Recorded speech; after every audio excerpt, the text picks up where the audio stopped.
Hello everyone, thank you again for tuning in to No Sweat English. My name is Carol Wright, I'm your teacher for the day. Today I'd like to talk about action verbs versus stative verbs.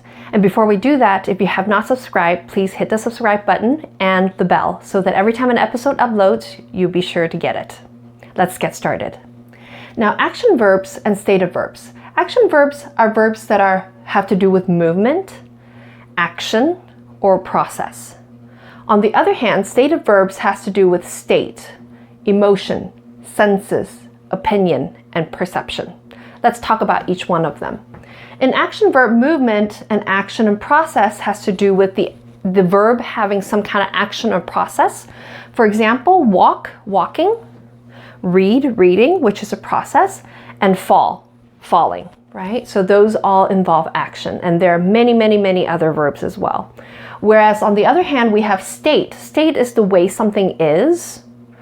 Emotion, your feelings. Senses, the way you see, hear, feel, touch, taste, and smell. Your opinion, how you feel about something. And perception, the way you see something, right? So an example would be see, like, love, and hate. Now there's a huge list of stative verbs. I've actually created a list for you down in my blog spot. So if you can go to the description, you'll be able to access that, as well as a worksheet with answer key. So make sure you check that out. Now, when we talk about action and stative verb, if it's an action verb, we can usually use ing if it's suitable, right? Talk about now or something in the future. Or stative verbs, we usually use no ing because it actually changes the meaning. In the next segment, I will compare some stative verbs that actually do take ing and how they actually change meaning when they're with ing or without ing. Now let's look at an example. John is running to school. Run is an action verb. We can actually use ing with that. On his way, he sees Tom. Even though it's at the same time, we're going to use the stative verb see, because see here is a perception. There's no action. He sees Tom. Oh, just with his eyes open, he's able to see him. Therefore, we're not going to use ing in this case. Now, I'd like to talk to you about the different stative verbs. Remember earlier that we talked about how some stative verbs can take ing as well, but it actually completely changes the meaning. So here I've given you some examples of that happening, and this is by no means a limited list. There are a lot more examples, but I just want to give you the very common ones so that you can take a look for yourself and compare the meaning when a stative verb does not have ing versus having ing. So let's talk about that. First, we have the verb taste. Here in the example, the soup tastes salty. So the soup is not doing any action, but it's someone's opinion of the soup. Someone has tasted the soup and said the soup tastes salty. I'm describing the quality of the soup being salty. So here we have the non-action verb. On the other hand, if I say I'm tasting the soup, I'm actually actively taking the soup and putting that in my mouth and actually tasting it with my tongue to see what it tastes like. So therefore, this has action because it's the active version of me putting the soup in my mouth. So therefore, we have the ing. So again, the difference in meaning, this is talk about the quality of the soup. This is me putting the soup in my mouth to taste it. Next, we have see. Now with see, we can say he sees me. Normally with see, we don't use ing. It's just using your eyes and open your eyes and you see this person. Versus he's seeing a doctor today.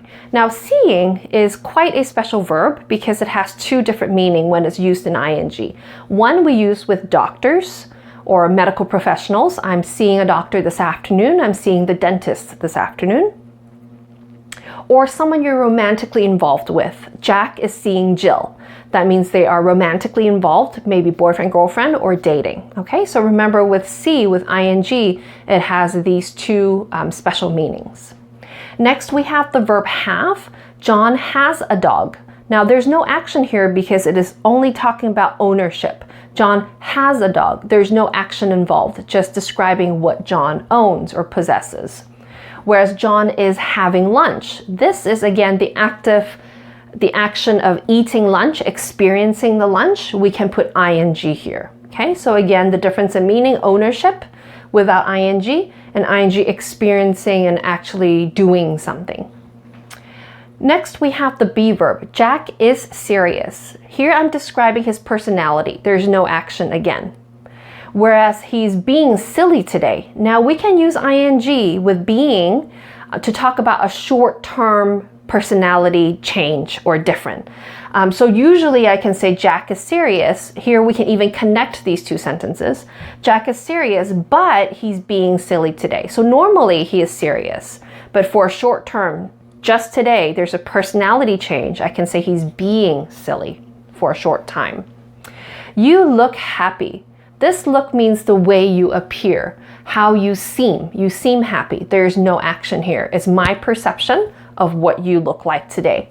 You are looking out the window. On the other hand, with you are looking here, you're actively taking your eyes and moving them and looking at the things outside. There is action here. So therefore we put ing. So again, the difference in meaning, this is the way you appear, how you seem, and this is what your eyes are doing looking outside. Finally, she thinks it's nice. She thinks here means her opinion, what she believes and what she feels about something, and she thinks it's nice. The it can be whatever it is in this case, Disneyland or lunch or dinner. However, you would say she's thinking about home. Now there's a mental action here where she is actively using her brain to think about these things. She's thinking about home, think about her mom, her dad, or maybe her house. This is what she's doing in action, okay? So hopefully today I'm able to help you understand a little bit more about stative verbs and the difference between active and stative non-action verbs. And remember, if you haven't hit subscribe, please subscribe and hit that bell so that every time an episode comes up, you will not miss it. If you have any questions, please type in the comment below so that I could try my best to get back to you. And also don't forget to go to the Blogspot to get a worksheet for this, and as well as the list of stative verbs so that you can do some exercise, and an answer key is also provided for you. I'll see you next time. Thank you.